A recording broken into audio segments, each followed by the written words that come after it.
Alright, so we're starting to put the, I don't know what it's called, stuff on the eaves on the outside of the house, the trim. It's just a small piece of, it's just a small piece of metal that's shaped like a hook. If I can get it, that's a bad side here. But it goes up around and it holds the metal down, the last piece that we had to bend up. If you remember from the other video, the very edge of it, it holds it down, like so. You can see it, it's tucked up in there. I made it a little bit tall, I think, so my flashing is hanging up a little bit. It's supposed to be down, but that piece is a little tall right there. Anyway, see if I can get a better picture over here. And it is hard to tell if you can see that in the finder, but if you can, that's what it's supposed to look like. Anyway, and it looks like that from the outside. So now I just got to cut, oh sorry Tim, got to cut some small pieces to finish, screw them in, and then I'll attack the ridge. Okay, so in some of the previous videos looking at the peaks in the rake metal, that's what it is on the sides, you'll notice that the peak was on. Well, what happened was a storm came through and I had to get the peak on to cover up this 4-inch ridge vent. Otherwise it would have been filled up the house with water. So I threw these guys on, so before I put this in, and I also didn't caulk them. You caulk between, you have a 4-inch, at least a 4-inch overhang here, and you caulk it so it just, water doesn't back seep in. Anyway, so what I've done is I pulled up the ridge cap, and then I laid down this screen, which is it's a plastic metal stuff. It's not metal, I think it's just plastic, but it's really thick plastic. Feels bristly. And I double layered it, so there's 2 layers there. I was short about 8 foot for the double layer, but got double layers on most of it. And it's stapled down. Worth mentioning is anywhere you use staples on the roof, you should spend the extra $5 for the stainless steel staples, because they won't rust. They'll last longer if any water does get to them. It's just something extra. So now what I'm going to do is lay these ridge caps back on, line them up, and put them down permanently with a screw in every ridge, and should be finished. I'll caulk in between them and it should be finished with the tin. I still have these protrusions to deal with.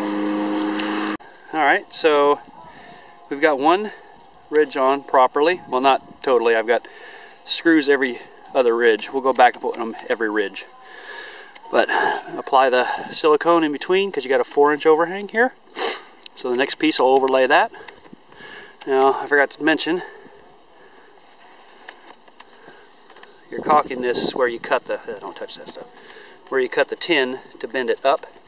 You're going to caulk it so that when the water flows up into the, you know, if the wind blows water up in there, it'll hit this and that and come back down. All those little deals. So, all the way down. And it's the first piece on permanently. In case you were wondering, MPC Solar Seal 900. It is awesome. Don't touch it. It'll never come off your fingers. It stays gooey for years. I could show you my roof I did a few years back on the other house, and it's still gooey almost. Not like sticky gooey, but pliable gooey. It's really good stuff. Alright, so I'll just show you one of the protrusions, and I'll show you a perfectly easy one because, I mean, it doesn't really matter. You have to improvise sometimes. Everyone knows how to do that. We're using Deck-Tite. That's what I used on the other house. They're really good. They're the gray instead of the black like you get at a normal place. These are from a roof company, so they're sweet. So what we're going to do is put a line of silicone about right here, so when you shove this on, it smears it down and seals it really good, even though it's pressurized, rubbery. And I'm also going to put silicone underneath, slide it down on, and then you put a screw about every inch.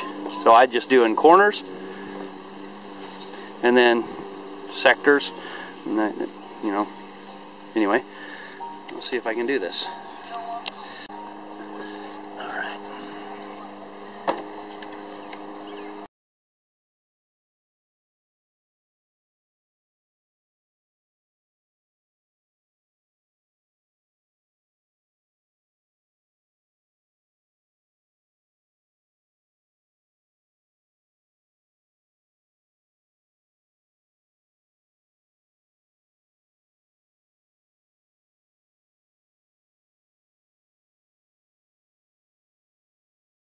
Alright, so all the way around, you see the silicone squeezing out. You got rubber, tin, super sealed. It should never leak. It's also sealed up here. The last thing I'm going to do is run a bead just right on the top. Alright, you can see the bead. I just used a rubber glove like you use when you're in mechanicing. Smeared around smoothly. It doesn't have to be smoothly, it's a roof, so, but I like to make sure it gets a good seal. Anyway, I'm going to go ahead and continue on doing, oops. I'm going to continue on doing the rest. There's a couple more to do. And, oh, I'll show you this. This is like from the 60s or something, but all I could do is seal around it, seal the bolts and around the edge, because it's got two protrusions. They just don't make a boot for that kind of thing, so it's just one of those things you got to rely on silicone for. They call it a service item. Anyway, I'll give you an overview of the whole roof. Got all of our screws in every ridge. The ridge is all done. Got a couple more things to do there, but that's where I'm working. And yeah, there it is, done stamp.